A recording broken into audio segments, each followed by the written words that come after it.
మనకు ఏ పాఠానికి అయితే ఒత్తులు నేర్పిస్తున్నామో రెండవ తరగతి పిల్లలకు ఆ పాఠాలకు సంబంధించినటువంటి పదాలు రాసుకోవచ్చు. ఇక్కడ నేను ఒత్తుల బుట్ట కాబట్టి అన్ని ఒత్తులకు సంబంధించిన పదాలు రాశాను. 2 టీములుగా చేసి బోర్డు మీద అక్షరాలు రాసి పట్టికలాగా వేశాను.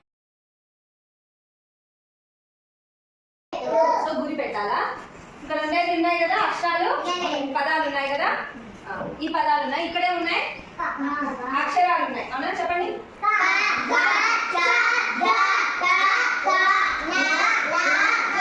ఈ అక్షరాలలో ఇక్కడ ఏమున్నాయి? పదాలలో ఒత్తులు ఉన్నాయి కదా, ఇక్కడ ఏ ఒత్తుంది చెప్పండి, పదం చదవండి.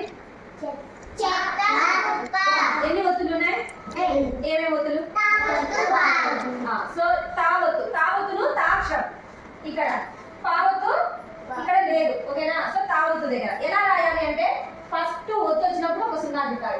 ఫస్ట్ ఒకసారి వచ్చినప్పుడు సున్నా పెట్టాలి, అంటే ఇది తల. సో సెకండ్ మళ్ళీ అదే ఒత్తు వచ్చింది అనుకోండి, మొండెం తీసుకోవాలి. తర్వాత మళ్ళీ అదే ఒత్తు వస్తే చేతులు, తర్వాత మళ్ళీ అదే ఒత్తు వస్తే కాళ్ళు, తర్వాత మళ్ళీ అదే ఒత్తు వచ్చింది అనుకోండి, ఇటువైపు వాళ్ళైతే ఇటువైపుకు, ఇటువైపు వాళ్ళైతే ఇటువైపుకు ధనుసు గీయాల. ఏం గీయాలా?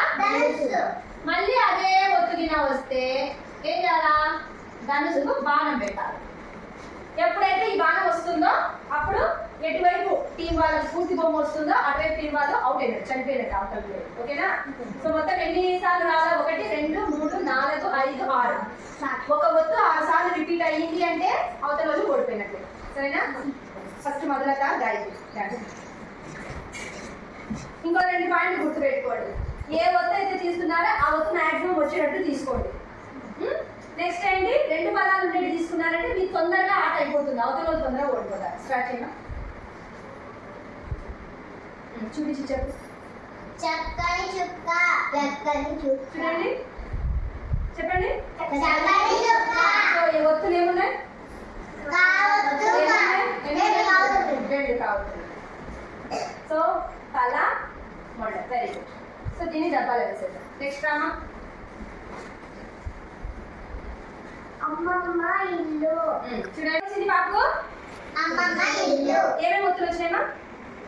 లావత్తు, మావత్తు. చూడు ఎక్కడ రాస్తావు? మా ఉందా? లేదు. సో లా ఒకటే ఉంది. ఓకే. నెక్స్ట్ టీమా. పెద్ద తకెడ. పెద్ద తకెడ. ఏమేమి ఒత్తులు ఉన్నాయి? దావత్తు, కావత్తు. దా ఉందా? లేదు. ఇంకేముంది? కావుంది. సో చేసి వచ్చా. సో ఏం చేసింది మధు? కావత్తుండే పదాన్ని వెతికి తీసుకుంది. ఎందుకు? తన బొమ్మ త్వరగా పూర్తయిందంటే మనకు పాయింట్ వస్తుంది, అవతల వాళ్ళు అవుట్ అవుతారు అక్షరానికి సంబంధించి. అవునా? ఆ విధంగా ఐడియాగా ఆడాల. నెక్స్ట్ టీమా. ఉల్లిగడ్డ. Very good. గాయత్రి కూడా చెడి లా మొదలు పెట్టింది కాబట్టి లావత్తుండే పదాలే తీసింది. సో ఆ విధంగా తెలివి వీటికి సంబంధించి డాలేదు కదా, వెరీ గుడ్.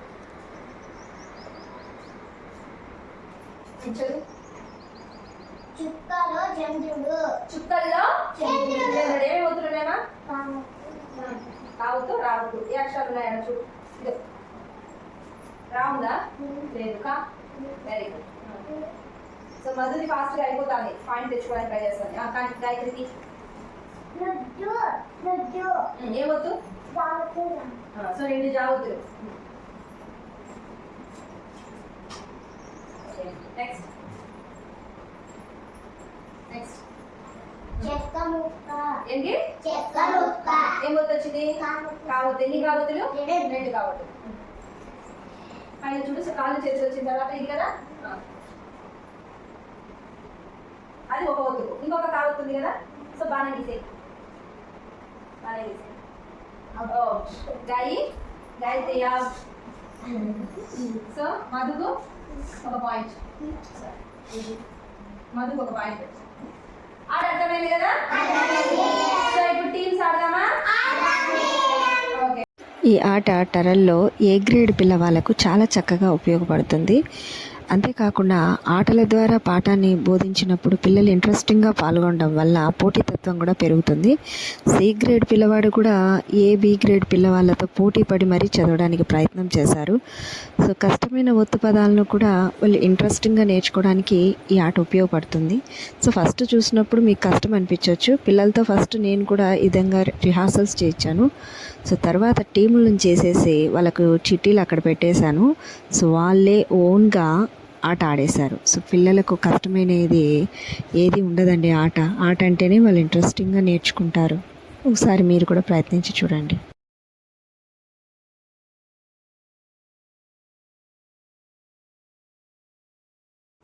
మావతుల పదం చదువు ఒకసారి. తుమ్మై ముళ్ళు ఏం లేదు మావతుల లేదు. లా ఉంది కదా. లా పట్టుపల్లి